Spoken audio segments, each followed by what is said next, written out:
Taon-taon, ginugunita natin ang kabataan ng ating Panginoon, ang Santo Niño, sa gisag ng pananampalataya, pag-asa at pagkakaisa ng mga Bedista.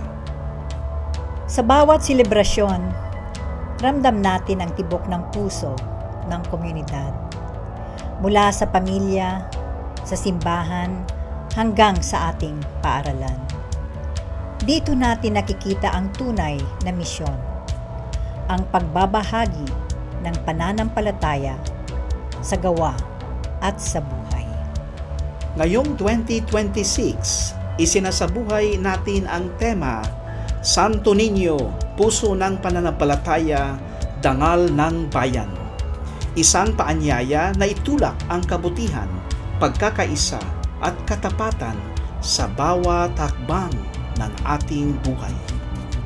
Ang Santo Niño ang ating puso ng pananampalataya, ang lakas na nagtutulak sa atin upang maglingkod at magmahal.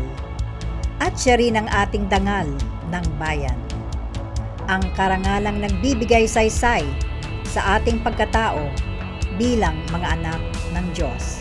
Sa bawat Bedista, sa bawat pamilya, ito ang panawagan.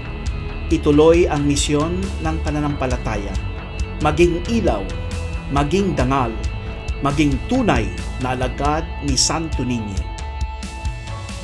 Muli, kayo po ay aming inaanyayahan na samahan kami sa darating na selebrasyon ng pista ng Santo Niño. Magkita-kita po tayo mula January 15 to 17, 2026.